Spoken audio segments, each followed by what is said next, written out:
What's up, everybody? This is Kai the Conscious Kid, and I know I haven't done a video in a while, but back with another video. And this one's gonna be all about the book that I just finished reading not too long ago, called The Marvels by Brian Selznick.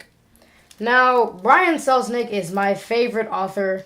It's just the way that the books are written, which I'm gonna go into that in a second. But these thicker books that he has, the way that these are, and some of the smaller books that he has, the way that he explains the story, it's all really, the way that it all comes together it's really kind of cool to me.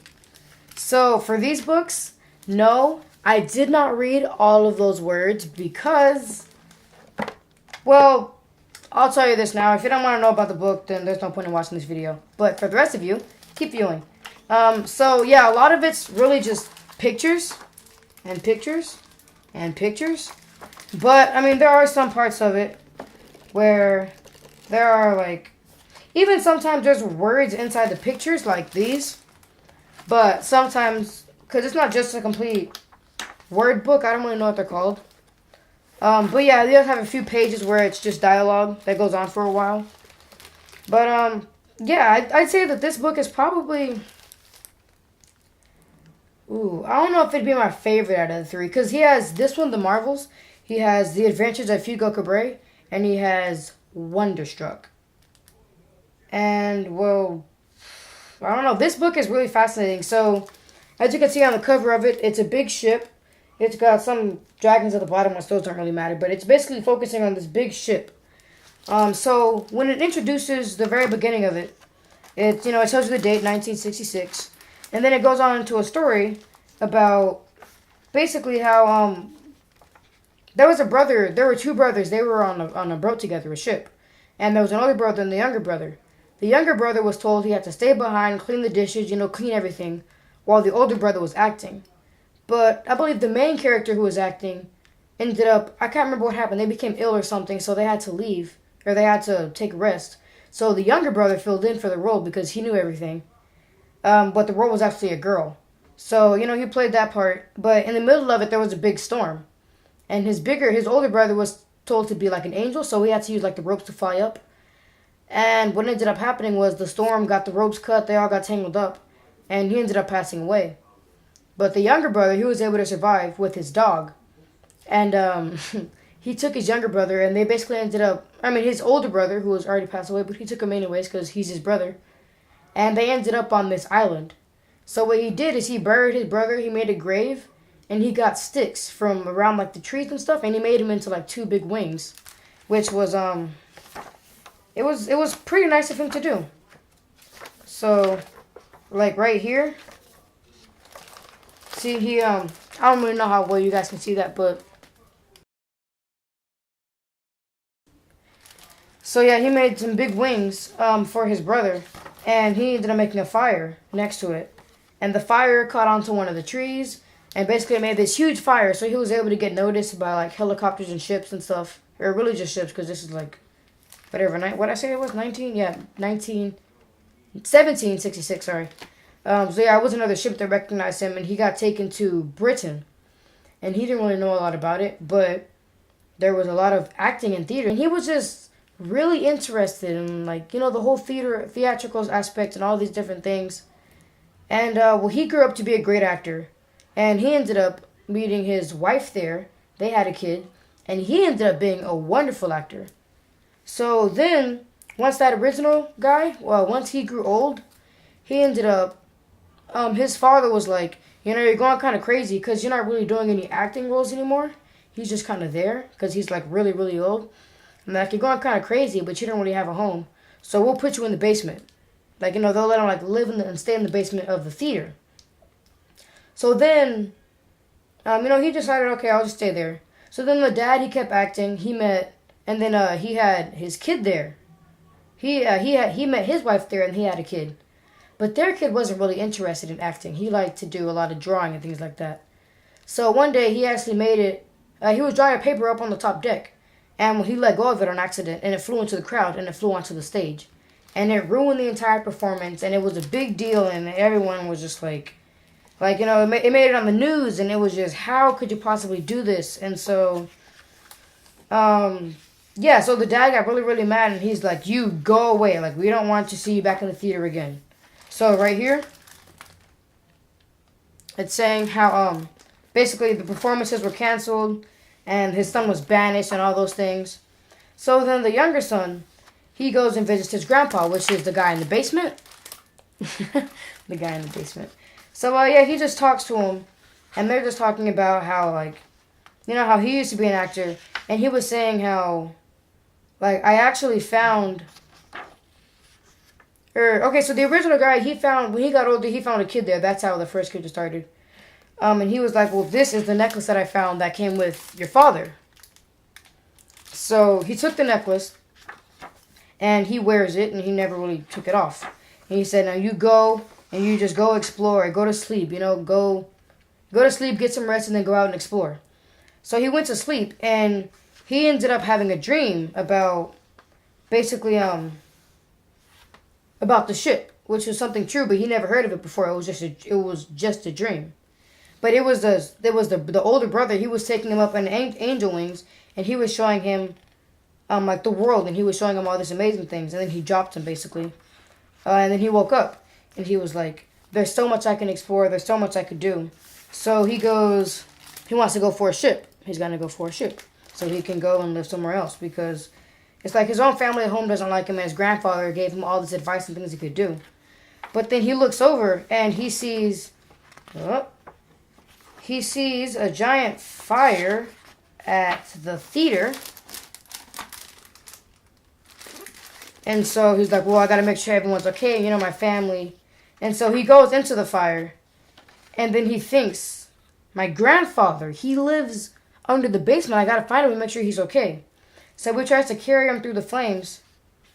Right here. He takes him through the flames a little bit. And then... yeah, it just shows fire. So this part got really confusing because it just showed fire, and the next page was blank. And then, boom, you go to 1990. Well, that's a lot of time skip. That's a lot of stuff. What's going on? So then that's when it goes into the words. So it talks about this kid named Joseph. Basically, he and his best friend had the sense of adventure. But his best friend had moved. He ran away. And Joseph didn't want to run away with him. He was like, well, I got a family. Everything's nice. I'm going to stay here. Until it wasn't. So then Joseph wanted to run away too. But his best friend had already ran away. But he knew where he was headed. So he headed there too. So he didn't really know where to find his friend. He just knew that he was here. He had some books from his friend. And it was just a map, basically. And it had a big red X where they were looking for treasure. So he's not sure if that's where he would be or anything like that. So, yeah, it had an address. He knew that he had his uncle who lived there. So they were like, he was like, it said Nightingale. He's not sure exactly where, but just somewhere on Nightingale Street. His best friend's name is Blink because he has like a twitching issue. I can't remember what that's called. But he would always, it's either his hand or he'd like blink his eyes. So they called him Blink. This is pretty funny. Because yeah, they met in the library and like I think he accidentally like whatever it is that he keeps switching and stuff. He also he yells automatically or something. And they were in a library, and so that's when like they got kicked out or whatever, and they had fun. So yeah, he was reading a book called Kidnapped by Robert Louis Stevenson, and that got them the first idea of running away together. But they ended up going at separate times, and all that stuff happened. So, he's like, wherever he went to, he was really cold, and he couldn't feel his fingers, and everything was like shutting down, and he didn't know what to do. And then he just saw like light, and then it was just like he heard a noise, someone saying Marcus. And so he looked up a little bit, and they said it louder, Marcus. So Joseph, he kind of opened his eyes a little bit, and he was like, whoa, whoa, whoa. And there was a guy. It wasn't Blink, but it was a guy. And he was saying, like, hey, watch out. And basically, that kid was looking for his dog because his dog had ran away. So, yeah, he was like, well, my uncle's here. His name's Albert Nightingale, and I've heard he lives on Nightingale Street. So he thought that was kind of ironic, and he was like, because, he didn't believe it, but the kid, he lives there, and he's like, oh, yeah, I live on Nightingale Street, and I know where he is. He's kind of Or he might be his uncle. He said his uncle was weird. That's all he knew. His uncle was weird. And he was like, well, there's one house that's really like old-timey and no one ever goes near his house because he doesn't let you do anything. So the kid's name was Frankie, and Frankie was looking for his dog. So he ran away to go look for his dog. While Joseph stayed and he went to go to his uncle Albert, basically. He went to his house. So he went there and he was like, hey, I'm your nephew. You want to take me and I don't know where the rest of my family is. I kind of ran away. So, if you could help me out, that'd be great. He said, no, I'm not going to take you. So he knocked on the door again. And he was like, well, you are really cold. I'll take you in. I'll give you like a meal for tonight. And, I'll make you, because he was really sick, because, he was really cold. So he was like, here, I'll give you some medicine. I'll give you some dinner for tonight. And I'll give you some breakfast in the morning. Then you got to go. He let him go in there. He let him stay in the bed. He gave him food. He did what he did. He let him take a shower. And, everything was good. Until it was time to go. So basically, instead of leaving, the uncle ended up actually taking him. And he got to stay for a little longer. So while the uncle left a few times, at first the uncle didn't want to leave. And he was like, okay, well, we got to get you off to your mom or off to your dad. Or, we got to get you off to school and all these different things. And he told him how, he couldn't really go back to school because he kind of did yell at his teacher's face and got expelled. But his mom doesn't know yet. So his uncle's really the only person basically without his uncle, he literally had nothing. So basically he kind of lived at his uncle's house. And he learned that his uncle always did everything in routine. He made every house the same, or every room in the house the same. He would cook almost the same meals every day, and he would clean them and put them the same way. He'd keep a napkin put on the floor, a drink with only like half of the drink in it, still on the table, half of the water in it. One of them had wine, and he spilled it on the table on purpose, but he kept it that way. And so one day, Joseph decided he'd do a good thing, and he cleaned it up. But when the uncle came home, he was really mad about it. And he was like, go back to your room and don't ever come out until I tell you you can. And so, he let him out for dinner. But he was still really mad at him, so he asked him why. And the uncle never told him. But eventually he noticed this one picture of a ship. And then, he started noticing a picture of other things that were kind of related to it. And he tried to put it all together. So then he went up to his uncle and he was like, hey, so I noticed you got all these pictures. What are they? His uncle still wouldn't tell him anything. So Joseph decided he'd talk to Frankie about it. And, he was kind of just, that is kind of interesting, but I don't know about it. But then, one day when Joseph decided to explore some more while his uncle was gone, he went up to the attic. So when Joseph went to the attic, he saw a box that had a name on it, but he didn't pay much attention to it. So he just went in the box and he looked at all these little things, and there's like a little glass jar with like shells and broken glass pieces, and he didn't really understand it. So of course, again, he decides to tell Frankie about it. And Frankie said, my brother has the same name. So Joseph went to Frankie's house, and Frankie showed him a picture of his brother. And then Joseph was kind of like, I feel like I've seen that before. It was the same guy that was in one of the pictures. So then Joseph showed Frankie the picture, and they were kind of really confused about it. So they both went to Albert, his uncle. And they were like, well, what's going on? The same person here is the same person here. But you don't even know my brother, and how are you have all this stuff with him? You never really talked to him. And then, Albert, his uncle, decided to tell him the truth. He said, all the stories, everything that you know, I made it all up.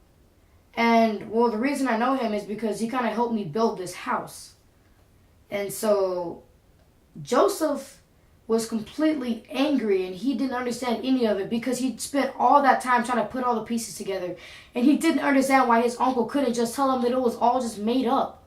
And he got really angry, and he just shut himself away, and he wouldn't listen to anything he said. So he decided to go up in the attic again, and he found another box, and it had a bunch of tapes in it. So he went to Frankie and said, hey, I know you have a tape player, can we listen to these tapes? So they listened to him. It was a lot of conversations between Frankie's brother and Albert, and a lot about making the house, and, just a lot about these things that have happened, and about a ship. Frankie's brother always wanted to go on this ship, he just wanted to go on a ship and explore, but he couldn't. So after they finished building the house and everything was nice and he got enough money, the brother decided he'd go on a road trip and he'd get to his boat and he'd find a ship and he'd get to board that ship and he could do all these things. Frankie decided to tell the truth, and basically she wore the cap because it's the only thing she had from her brother. It's the last thing she got from her brother besides her camera.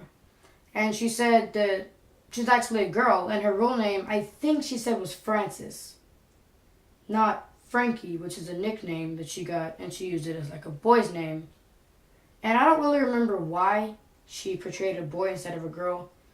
But yeah, so her real name was Frances, I think. So, yeah, so they basically just learned how much they were actually kind of connected. And how MMB, her brother's initials, were kind of just something that Albert actually had in a lot of places. He even signed his name on part of it, on some of the house, but Frankie just never realized it because they never really went over there. Because he's the creepy man, or whatever they wanted to call him. So, basically, Florent, which is Frankie's mom, she works at like a place for sick people. I can't remember. It's not really a hospital, but it's kind of for them to kind of be mentally better so they don't seem as like weak as they really are, and they seem like, really stronger and outgoing and happy. So they found out that Albert was going there. And so Frankie was like, is your uncle sick or anything? Because he's going to visit my mom. And I don't see why he would otherwise go there. And so basically he was sick. He was going really, really bad. And he was going to die pretty soon. But he didn't want to tell Joseph anything. So he just kept telling Joseph everything that he needed to know to keep the house tidy, clean, and the way it was. So he did, and he kept it all nice and neat. And so once Albert realized that Joseph could do it on his own, Albert kind of not really felt it was his time, but he knew that he could go and everything would be okay. So he got really, really sick, and he was laying in a bed, and he was just sitting there, or laying there, really. And he was saying, well, I'm going to pass. And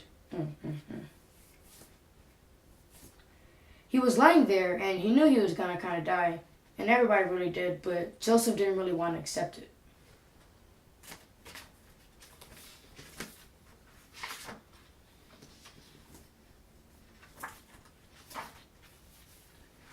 Tara's here. Oh, look, Tara's here too.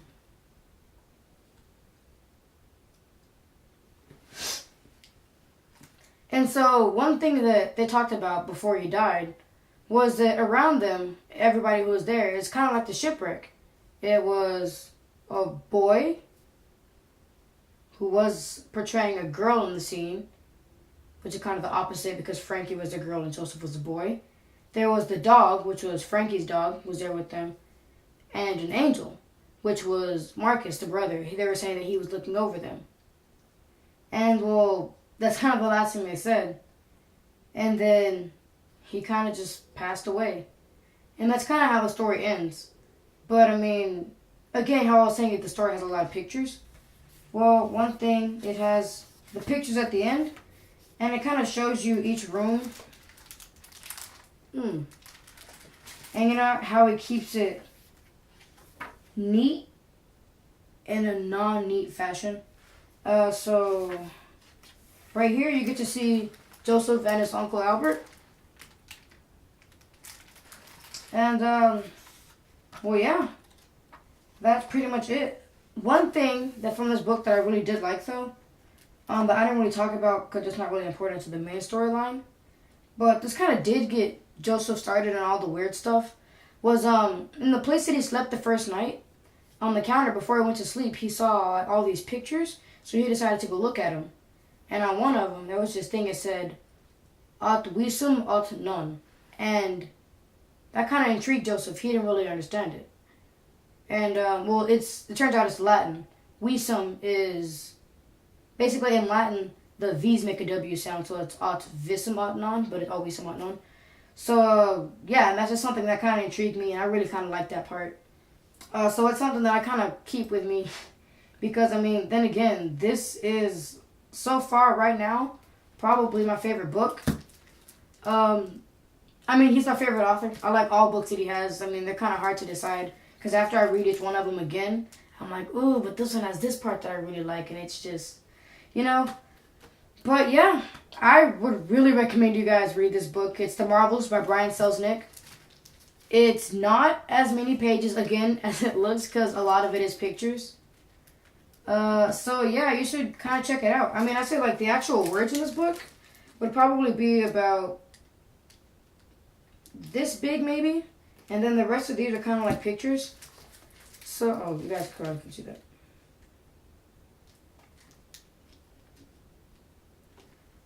I'd probably say the amount of words in this book is about this much, that middle one. And the rest of them are kind of just pictures. So, I mean, it's not a hard read. There's not really any difficult words in here, so I don't see a reason why you wouldn't read it. Because it's just that amazing. And I bet it's probably at a library somewhere. That's where I got this one from. And I cannot forget about our quote of the video. And this one is, "There is no such thing as a child who hates to read. There are only children who have not found the right book." By Frank Serafini. And well, I can kind of relate to this quote because I used to really like reading because it was fun. And then sometimes at school when they would assign us books, it kind of got boring because I didn't really like the books. And then I was just like, oh, I don't want to do any of this. And so I kind of just, not really stopped reading altogether, but I didn't read as much.